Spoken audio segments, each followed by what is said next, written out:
Hello students, हम यहाँ पे BCDS रीअपियर का क्वेश्चन पेपर सॉल्व करने वाले हैं जो कि दिसंबर 2024 में आया हुआ है। मैं आपको पहले बता देती हूँ, हमारा जो ये पेपर है ये 2 पार्ट्स में ब्रेक होता है। First A part and B part. जो A पार्ट के हमारे क्वेश्चंस हैं वो हमारे शॉर्ट क्वेश्चंस होते हैं जो 1.5 मार्क्स कंटेन करेंगे। ओके, तो फिर फर्स्ट पार्ट से हम करते हैं स्टार्ट। देखो फर्स्ट क्या है हमारा, explain the following. First question में explain the following with example.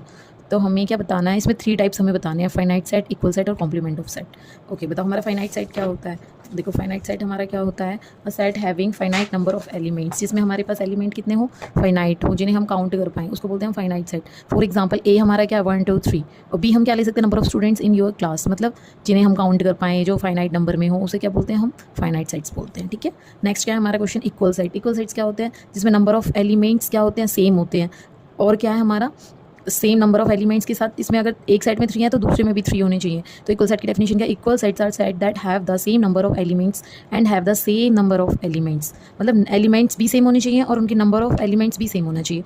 For example क्या है हमारा, ए क्या है हमारा 1 2 3 और बी क्या है हमारा 3 1 2, और नेक्स्ट लाइन क्या लिखी है, the order of element in an equal set doesn't matter, मतलब मैं 1 2 3 को 3 2 1 3 1 2 कुछ भी लिख सकती हूँ। तो ये क्या कहलाएगा, हमारा इक्वल सेट्स कहलाएगा।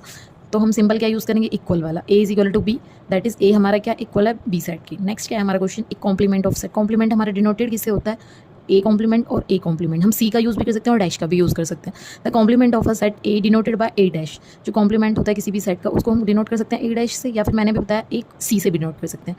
इसमें क्या होगा हमारा, consist all the elements in universal set that are not in A, मतलब हमारे पास अगर यू है उसमें ए में जो एलिमेंट है वो ए कॉम्प्लीमेंट में नहीं होंगे, मतलब इन दोनों का इंटरसेक्शन क्या होगा, 5 होगा, इन दोनों का यूनियन क्या होगा, कंप्लीटली सेट हमारा क्या बनेगा, यू बनेगा, क्योंकि हमारा क्या यूनिवर्सल सेट है। एग्जांपल के लिए हम क्या बोल सकते हैं, अगर मेरे पास यू यूनिवर्सल सेट में 1 2 3 5 कंटेन करेंगे, तो हम अगर मेरा ए क्या है 2 और 4, तो जो रिमेनिंग एलिमेंट्स हैं वो क्या 1 3 5, तो वो हमारे किस में आ जाएंगे, इसके कॉम्प्लीमेंट में आ जाएंगे, ए कॉम्प्लीमेंट। तो हमारी इसकी डेफिनेशन थी एक कॉम्प्लीमेंट ऑफ अ सेट। ये सब हमारा क्वेश्चन नंबर है सेकंड। इसमें क्या बताना है हमें, find the area of triangle whose vertices are. Vertices क्या गिवन है हमारे 3 8 -4 2 एंड 5 1, और इसमें हमें क्या बताना है, एरिया निकालना है। तो एरिया निकालने का हमारे पास क्या फॉर्मूला होता है, तो एरिया निकालने का हमारे पास क्या फॉर्मूला होता है, 1/2 डिटर्मिन, ये हमारा किसका सिंबल है, मतलब पॉजिटिव आता है हमारा एरिया, तो ये मॉड का सिंबल लगाया है। x1 y2 3, देखो x1 y2 -3, ऐसे कैसे याद रखते हैं हम इसको, 1 2 3 इस तरह से रखते हैं, 2 3 1 साइकिल बन जाती है। x1 y2 y3 plus x2 y3 y1 plus x3 y2 y3। अब यहाँ पे हमारा क्या है, ये क्या है हमारा, ये x1 है और ये क्या है y1 है, और ऐसे ये क्या है हमारा x2, और ये वाला क्या है हमारा y2, और ये क्या है हमारा x3, और ये क्या है हमारा y3। ठीक है, ओके, हमने यहाँ पे वैल्यूज़ पुट कर दी, x1 हमारा ये है, x2 हमारा ये है, x3 हमारा ये है, तो सारी वैल्यूज़ हमने पुट कर दी। और अगर हमारे यहाँ पे तो 61 आंसर आया, नेगेटिव में हमारा आंसर नहीं आता क्योंकि हमें एरिया फाइंड आउट करना है, इसलिए हमारे यहाँ पे मॉड लगा हुआ है। तो क्या है हमारे पास 61.2 हमारा आंसर आ गया। और एरिया हम किस तरह से भी निकाल सकते हैं, इस वाले मेथड से भी निकाल सकते हैं। ये हम तब करते हैं जब डिटर्मिनेंट हमारा निकालना आता हो।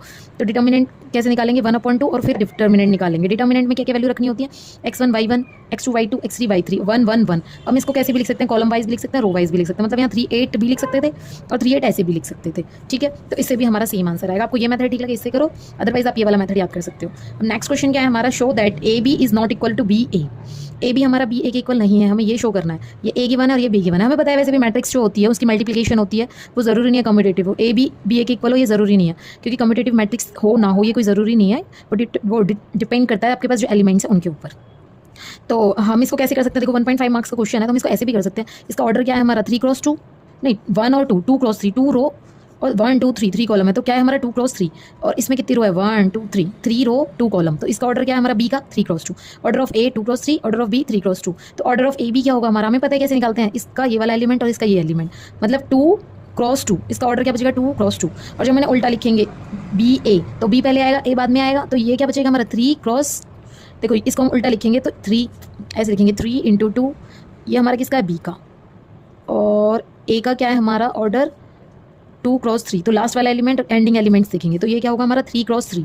तो ऑर्डर ऑफ ए हमारा ऑर्डर ऑफ ए बी ही नहीं है बी ए के इक्वल, तो मैट्रिक्स तो होंगे ही नहीं, इनका प्रोडक्ट तो होगा ही नहीं, तो therefore A B is not equal to B A, क्योंकि ऑर्डर इक्वल नहीं है तो मैट्रिक्स का जो रिजल्ट आएगा वो तो इक्वल होगा ही नहीं। अब नेक्स्ट क्वेश्चन है हमारा स्टेट इंटरमीडिएट वैल्यू थ्योरम। हम ये 1.5 मार्क्स का क्वेश्चन है, तो इसमें हमें स्टेटमेंट बतानी है क्या है इंटरमीडिएट वैल्यू थ्योरम की। क्या लिखेंगे हम, suppose F is a continuous function in interval A और बी हमारा क्लोज इंटरवल है जिसमें एफ क्या कॉन्टिन्यूस है।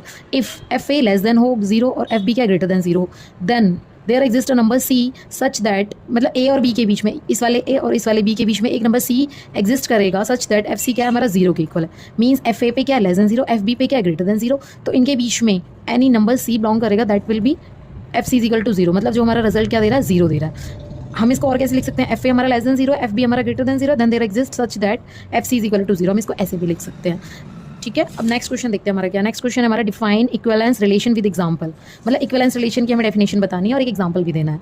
ठीक है, N equivalence relation is a binary relation, equivalence relation क्या है हमारा binary relation on a set that is reflexive, symmetric and transitive. Equivalence relation क्या होता है, जो रिफ्लेक्सिव हो, सिमेट्रिक हो और क्या हो, ट्रांजिटिव हो। हमें एग्जांपल क्या ले सकते हैं, consider a set of people having at the same place, मतलब जिनकी लोकेशन सेम है, वो वाले पीपल का हमने सेट ले लिया। तो रिफ्लेक्सिव क्या होता है हमारा, ए रिलेशन ए, मतलब ए की जो लोकेशन है वो ए के साथ तो मैच करेगी क्योंकि वो खुद ही ए ही है, इटसेल्फ है।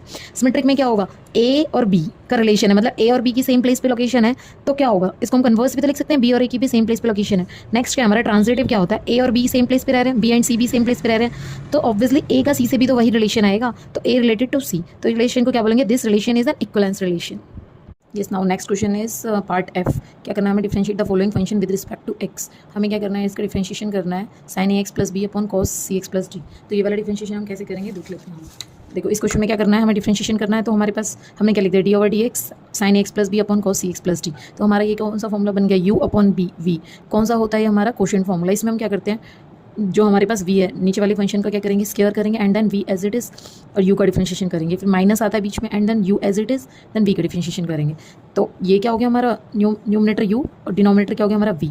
तो क्या हो गया, v का डबल टाइम स्क्वायर कर दिया, तो उसके बाद क्या है हमारा cos C X plus D as it is, और इसका क्या करना है हमें डिफरेंशिएशन करना है, साइन एक्स प्लस बी का क्या हो गया cos एक्स प्लस बी, और a का क्या हो जाएगा, a x का क्या हो जाएगा a। और अब क्या है इसके बाद इस नीचे वाले फंक्शन का क्या करेंगे, v का डिफरेंशिएशन, और इसको क्या रखेंगे, एज इट इज़ रखेंगे, साइन एक्स प्लस बी को एज इट इज़ रखेंगे, cos C X plus D का क्या होगा माइनस साइन सी एक्स प्लस डी, और यहाँ पे सी है एक्स के साथ, तो क्या होगा सी एक्स का सी हो जाएगा। ठीक है, अब नेक्स्ट स्टेप में हम क्या करेंगे, देखो यहाँ माइनस है, यहाँ माइनस है, क्योंकि कॉस का माइनस आया था, तो माइनस माइनस क्या हो जाएगा, यहाँ पे प्लस हो जाएगा।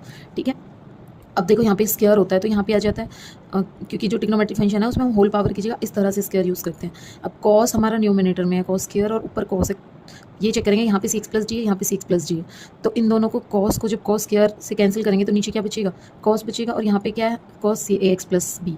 तो हमने क्या लिखा, ए cos A X plus B, और इसका क्या लिखा है हमने, इसको हमने जब डिवाइड किया है तो वन अपॉन कॉस बचेगा, तो वन अपॉन कॉस क्या होता है सीकेंट, तो ये सैक हो जाएगा cos C X plus D. ऐसे ही यहाँ पे सी है, यहाँ पे sign A X plus B तो एज इट इज़ आ गया, और यहाँ पे क्या है साइन और यहाँ पे क्या है कॉस, एंगल हमारे सेम है, तो साइन अपॉन कॉस क्या हो जाएगा हमारा टैन हो जाएगा, और यहाँ पे वन अपॉन में कॉस था तो ये हमारा सीकेंट सी एक्स प्लस डी हो गया।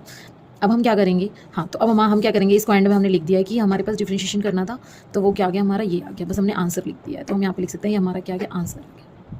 इस नेक्स्ट क्वेश्चन में हमें क्या करना है, D Y over D X निकालना है, और Y plus sine Y is equal to cos X हमें गिवन है। तो हम कैसे करेंगे, देखो ये हमें गिवन है, तो इस तरह से हम क्वेश्चन गिवन होता है तो हम क्या करते हैं, पहले डिफरेंशिएशन करेंगे ऑन बोथ साइड, इसका विद रिस्पेक्ट टू एक्स करेंगे बोथ साइड, इसका क्या हो जाएगा D Y over D X, इसका क्या हो जाएगा साइन का क्या होता है कॉस वाई, और वाई का हम अलग से करेंगे तो इसका क्या हो जाएगा D Y over D X, और यहाँ पे कॉस है तो इसका क्या होगा माइनस ऑफ साइन एक्स। अब इसमें से D Y over D X हमने कॉमन ले लिया, तो यहाँ पे क्या आएगा वन प्लस कॉस वाई, यहाँ पे क्या हमारा माइनस साइन एक्स, तो D Y over D X क्या हो गया sine X upon one plus cos Y. Now next question में हमें क्या करना है, इंटीग्रेशन करना है विद रिस्पेक्ट टू एक्स। ठीक है, तो हम कैसे करेंगे इंटीग्रेशन, देखो क्या है हमारे पास एक्स स्क्वायर प्लस टू ई की पावर एक्स प्लस वन, इसका इंटीग्रेशन कैसे करेंगे, एक्स स्क्वायर का क्या हो जाएगा एक्स की पावर थ्री अपॉन में थ्री, क्योंकि हमें पता है कि एक्स की पावर एन का इंटीग्रेशन क्या होता है, एक्स की power N plus one upon N plus one, ये हमारा इंटीग्रेशन होता है। तो हमारे पास ये क्या हो जाएगा एक्स की पावर थ्री अपॉन थ्री, ई एक्स का एज इट इज़, क्योंकि ई एक्स में यहाँ पे कुछ है नहीं तो एज इट इज़ रहेगा, वन का क्या हो जाएगा एक्स हो जाएगा प्लस में कॉन्स्टेंट टर्म, तो कितना सिंपल हमारा इंटीग्रेशन हो गया। नेक्स्ट क्वेश्चन में हमारे पास क्या कह रहा है, आई पार्ट क्या है, इंटीग्रेशन करना अगेन, तो फंक्शन क्या है हमारे पास साइन की power three x plus cos की पावर टू एक्स।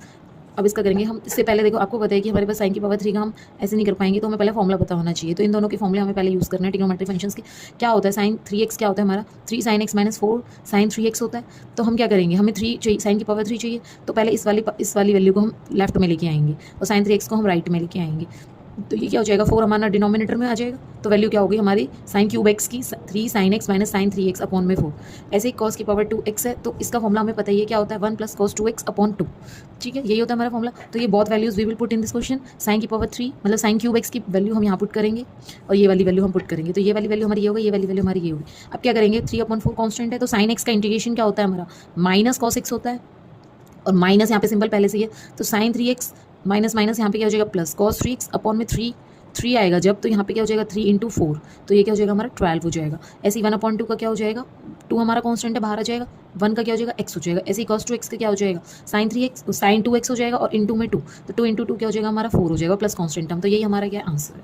अब नेक्स्ट क्वेश्चन देख लेते हैं हम क्या है। नेक्स्ट में हमें क्या करना है, इंटीग्रेशन करना है with respect to x, integration of dx x की पावर 2 - 16। इसका इंटीग्रेशन क्या होता है हमें पता है, फॉर्मूला है हमारे पास d/dx क्या है हमारा विद रिस्पेक्ट टू x करेंगे क्या है x की पावर 2 - a पावर 2, तो that is 1/2a log of x - a upon x plus a plus c, ये हमारे पास फॉर्मूला होता है। तो यहाँ पे 4 की पावर 2 हो गया, तो a की वैल्यू क्या आ गई हमारी, a आ गया हमारा 4, तो 1/2a log of x - a, a क्या है हमारा 4 और x प्लस a क्या है हमारा 4 प्लस c, तो यही हमारा क्या आ गया आंसर आ गया।